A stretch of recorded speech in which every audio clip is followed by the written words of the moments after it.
کہنے لگا جی میری سفارش کر دیو، میں بھی حضور دی بارگاہ چ حاضری لوانی ہے۔ میں کہ پتر تو گھر جا کے پڑھ لے، اتنے بھی حاضری لگ جائے گی کہ 4000 بندہ چاہیے حاضری لوان گے۔ حضور کی بارگاہ میں تو جہاں بیٹھ کے بھی پڑھے حاضری لگ جاتی ہے، اس کے لیے کیا ساج سمر کے مجلس ہی فقط ہو تو حاضری لگتی ہے؟ یہ بھی اعلیٰ حاضری ہے، پر وہ تو واللہ وہ سن لیں گے اور فریاد کو پہنچیں گے ہم۔ بس اتنا تو ہو، کوئی فریاد کرے دل سے، تو بات تو دل سے کر۔ آپ کی جب کامل وابستگی حضور سے ہو جائے گی نا، تو یہ غربتوں کا ڈر، یہ پریشانیاں، یہ آزمائشیں، ایک جگہ رونا نہیں رویا حضرت بلال نے کبھی اپنی غریبی کا، ایک جگہ پریشان نہیں ہوئے کبھی حضرت سلمان فارسی کے میں پردیسی ہوں، ایک جگہ بھی کبھی جناب صہیب رومی کو تکلیف نہیں ہوئی۔ کیوں بلا؟ اس لیے کہ حضور کی محبت ایسی دوا ہے جو ہر بیماری سے شفا عطا کر دیتی۔ احد کے میدان میں کافروں نے ایک چال چلی تھی، ان کو پتا تھا کہ کون سی بات مسلمانوں کو زیادہ پریشان کر سکتی ہے۔ انہوں نے ایک افواہ پھیلا دی تھی کہ معاذ اللہ حضور کو شہید کر دیا گیا۔ اس کی وجہ سے شدید پریشان ہوئے صحابہ، اور جنگ کے جو نتائج برعکس آئے اس کی بڑی وجہ یہ افواہ بھی بنی۔ اب صحابہ بڑے پریشان تھے، حضور شہید ہو گئے۔ کچھ لوگ نا میدان احد سے جب واپس آ رہے تھے نا، جنگ ختم ہونے کے بعد، ایک خاتون جا رہی تھی میدان جنگ کی جانب۔ عورتیں اپنے مزاج کے لحاظ سے کمزور ہوتی ہیں قلبی طور پر، اور بڑی خوبصورت بات لکھی ہے علماء نے، کہتے ہیں عورت کے دل میں درد زیادہ ہوتا ہے نا، پیار زیادہ ہوتا ہے، اور یہ جو وہ کمزور واقعہ ہوئی ہے اسے عیب نہ سمجھو۔ اسی لیے تو اللہ نے بچے کو پالنے کا ذمہ اس کا لگایا ہے کہ وہ شفقت زیادہ رکھتی ہے، محبت زیادہ رکھتی ہے، درد دل زیادہ رکھتی، اس لیے جس درد سے وہ بچے کو پال لیتی ہے نا۔ میرا بیٹا ایک دن گھر میں کچھ پکا ہوا تھا، اس کی اماں کہنے لگی کھانا کھاؤ، کہندا ہے میں نہیں کھانا۔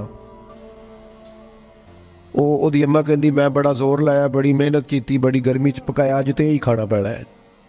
کہنے لگا میں نہیں کھانا، میں آرام سے کھانا کھا رہا ہوں۔ اب وہ ماں بیٹا بحث کر رہے ہیں۔ تھوڑی دیر گزر گئی تو مینوں کہندی تسی کیوں نہیں بول دے؟ میں کہا مینوں پتہ ہے کنے جیتنا ہے، تھوڑی دیر بعد کھلو جاؤ، مینوں پتہ ہے کنے جیتنا ہے۔ وہ بچہ اٹھ کے اندر چلا گیا، کہنے لگا میں نہیں کھاندہ، تسی کھاؤ۔ وہ پھر 5 منٹ لگے تو وہ پکانا شروع کرتا جو بچہ کہہ رہے ہیں۔ تو میں کہا میں نے تو پتہ ہے نا نتیجہ کی ہے، تو اس بحث میں جانے کی ضرورت ہے؟ اس لیے کہ ماں اولاد کے سامنے ہمیشہ ہی ہار جاتی ہے، وہ اولاد کے سامنے جیت سکتی وہ نہیں جیت سکتی نا۔ شفقت ایسی ہے، عورتیں مزاج کے لحاظ سے اللہ تعالیٰ نے نرمی دی ہوتی، اس کو عیب نہ جانا جائے، یہ اللہ تعالیٰ نے انہیں ودیت کی ہے چیز۔ تو خاتون جا رہی ہے میدان احد کی جانب، وہاں سے صحابہ آ رہے، تو خاتون پوچھتی ہے صحابہ سے حضور کا کیا حال ہے؟ تو ایک صحابی اپنے لہجے میں گویا کہنے لگے خبر مشکل ہے پر تجھے سنانی بھی ضروری ہے، اس جنگ میں تیرے بھائی کا انتقال ہو گیا ہے۔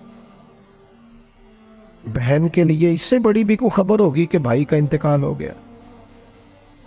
وہ خاتون نے یہ خبر سنی، اِنَّا لِلَّهِ وَإِنَّا إِلَيْهِ رَاجِعُونَ پڑھا، آگے گزر گئی، اگلے صحابی سے جا کے پوچھتی ہے حضور کا کیا حال ہے، اور بے چین ہے، دوڑی جا رہی۔ یہ میری بات کو سمجھے آپ، کسی ایک جگہ جب آپ کی محبت کا غلبہ ہوتا ہے تو پھر بعض غم لگتے ہی نہیں، آپ کی کیفیت ہی اور ہوتی ہے زندگی گزارنے میں۔ آگے بڑھی، ایک اور صحابی ملے، ان سے پوچھتی ہے حضور کا کیا حال ہے، تو کہنے لگے میرے پاس تیرے لیے ایک بڑی سخت خبر ہے، تیرے شوہر کا انتقال ہو گیا۔ اس نے تھوڑی دیر کے لیے خاموشی اختیار کی، اللہ کی رضا پہ راضی رہنے کے کلمات ادا کی اور آگے بڑھی۔ ایک اور شخص سے سوال، یہ ذرا سوچتے جانا، یہ خبریں اگر اچانک ملیں، بھائی چلا گیا ہے، باپ چلا گیا ہے، اس کو سوچنا، اپنے اوپر طاری کرنا، خدا نہ کرے ایسا ہو، پر جب خبر ملے تو کیفیات کیا ہوتی ہیں۔ وہ خاتون آگے بڑھی تو ایک شخص اور ملا، پوچھتی ہے ذرا بتاؤ نا حضور کا کیا حال ہے؟ تو کہنے لگے میرے پاس تیرے لیے خبر ہے کہ تیرے والد بھی اس جنگ میں شہید ہو گئے۔ بیٹیوں کا تو میکا ہی باپ سے ہوتا ہے، ماں سے ہوتا ہے، والد چلے گئے، تھوڑی دیر کے لیے گردن جھکی، کلمات ادا کی،